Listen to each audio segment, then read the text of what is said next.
Assalamualaikum warahmatullahi wabarakatuh. Perkenalkan, nama saya Devi Septiani dari absen 10 dari kelas 11 MIPA 2. Jadi, pada video kali ini saya akan menyetorkan hafalan untuk beberapa materi di mata pelajaran ekonomi kelas 11. Langsung saja disimak. Nah, jadi yang pertama itu, apa sih pengertian penduduk? Penduduk merupakan sekumpulan manusia, individu yang tinggal di suatu wilayah yang hidup saling mengayomi, melindungi untuk mendapatkan kehidupan yang sejahtera bersama-sama yang merupakan salah satu unsur dasar negara. Penduduk adalah individu atau sekumpulan individu yang bertempat tinggal di suatu wilayah sesuai dengan ketentuan hukum yang berlaku. Penduduk meliputi warga asli dan warga asing. Selanjutnya, yang kedua, apa itu pengertian tenaga kerja? Tenaga kerja adalah setiap orang yang mampu melakukan pekerjaan guna menghasilkan barang dan jasa, baik untuk memenuhi kebutuhan sendiri maupun untuk masyarakat. Ini tercantum dalam pasal 1 ayat 2 Undang-Undang Nomor 13 Tahun 2003 tentang Ketenagakerjaan. Selanjutnya, yang ketiga itu, apa itu angkatan kerja? Dan yang keempat, apa itu bukan angkatan kerja? Jadi, angkatan kerja adalah penduduk yang telah bekerja atau masih mencari pekerjaan. Sebaliknya, bukan angkatan kerja adalah penduduk yang tidak bekerja, tidak mempunyai pekerjaan, dan sedang tidak mencari pekerjaan. Misalnya pelajar, mahasiswa, ibu rumah tangga, dan pensiunan. Nah, jadi yang kelima ini ada apa itu kesempatan kerja? Kesempatan kerja adalah jumlah lapangan kerja yang tersedia bagi masyarakat, baik yang telah diisi maupun jumlah lapangan kerja yang masih kosong atau vacancy. Ini menurut Craig dan Clyde E. dalam bukunya Basic Labor and Employment Law for Paralegals. Selanjutnya ini ada jenis-jenis tenaga kerja dan juga contohnya. Jadi berdasarkan kemampuan dapat dibedakan. Ada 3 jenis tenaga kerja. Seperti yang pertama ini, tenaga kerja terdidik atau skilled labor adalah tenaga kerja yang memerlukan pendidikan khusus. Contohnya dokter, pengacara, guru, dosen, hakim, notaris, dan lain sebagainya. Nah, yang kedua ini ada tenaga kerja terlatih atau trained labor. Adalah tenaga kerja yang memerlukan latihan dan pengalaman praktis. Contohnya montir, sopir, penjahit, tukang las, dan semacamnya.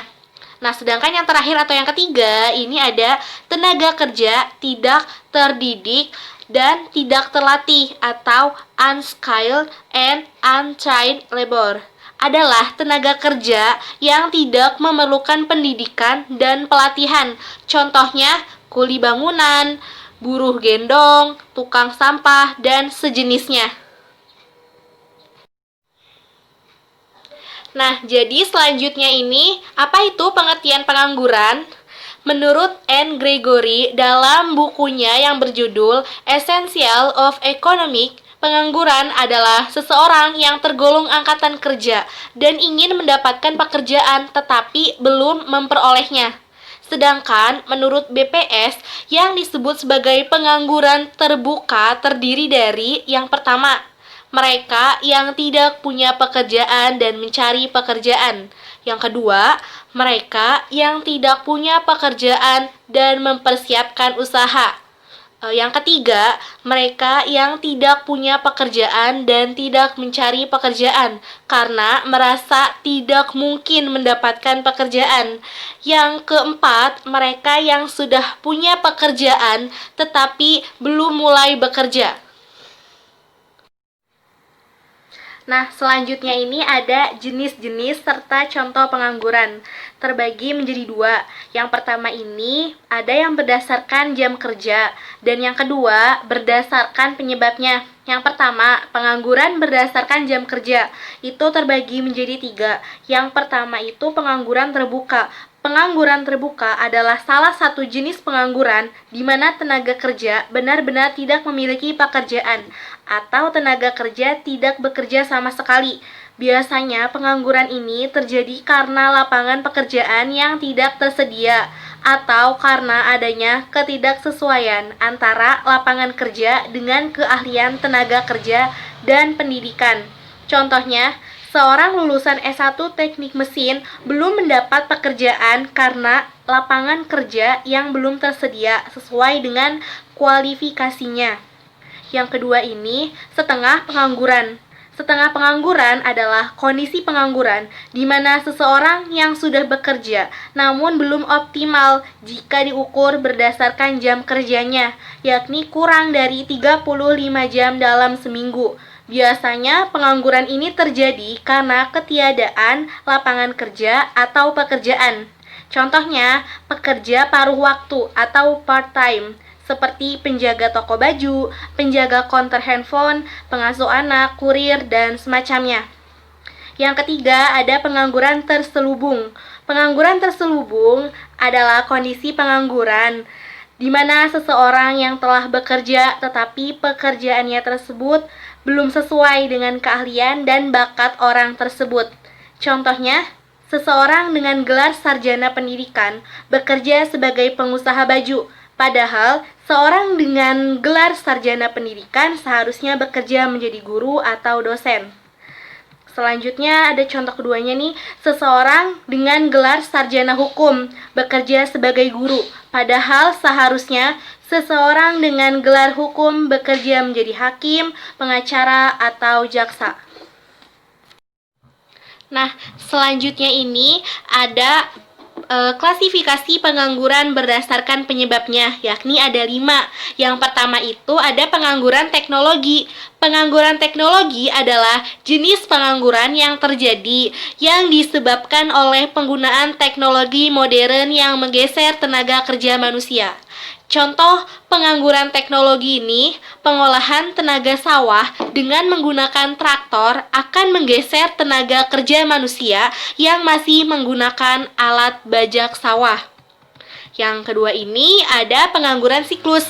Pengangguran siklus adalah jenis pengangguran yang terjadi yang disebabkan oleh siklus konjungtur suatu negara yang mengalami resesi atau depresi perekonomian yang menyebabkan penghentian tenaga kerja akibat menurunnya barang dan jasa. Apabila permintaan barang dan jasa menurun, maka pengusaha akan memperkecil jumlah produknya, sehingga menyebabkan banyak tenaga kerja yang dikeluarkan. Contohnya, turunnya permintaan barang elektronik berupa televisi menyebabkan berkurangnya jumlah tenaga kerja yang bekerja di pabrik tersebut. Yang ketiga ini ada pengangguran musiman. Pengangguran musiman adalah pengangguran yang terjadi yang disebabkan karena adanya perubahan musim di suatu negara. Contohnya, petani banyak yang menganggur pada musim kemarau karena tidak ada air untuk mengolah sawah dan akan mengolah kembali sawahnya pada musim hujan. Lalu ada juga nih contohnya seperti kuli bangunan. Banyak yang menganggur pada musim hujan. Banyak proyek yang tertunda ketika musim hujan dan akan dikerjakan kembali pada musim kemarau. Nah, yang keempat ada pengangguran struktural. Pengangguran struktural adalah pengangguran yang terjadi yang disebabkan oleh perubahan struktur perekonomian di suatu negara. Jenis pengangguran ini biasanya terjadi pada saat revolusi industri dan diprediksi akan terjadi lagi pada beberapa tahun mendatang. Contohnya, perubahan struktur perekonomian yang awalnya struktur pertanian menjadi struktur perindustrian. Akibat terjadinya perubahan struktur perekonomian tersebut, maka tenaga kerja dituntut untuk memiliki keahlian dalam bidang perindustrian agar mampu bekerja. Keahlian tersebut misalnya keahlian dalam mesin pabrik seperti petani yang kehilangan pekerjaannya karena tanah garapannya diubah menjadi pabrik besar. Petani tersebut tidak memiliki keterampilan dalam mengoperasikan mesin pabrik yang akhirnya menjadi pengangguran struktural.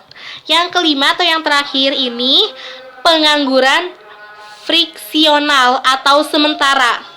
Pengangguran friksional adalah pengangguran yang jenisnya terjadi hanya sementara waktu, misalnya untuk menunggu panggilan kerja atau mogok kerja.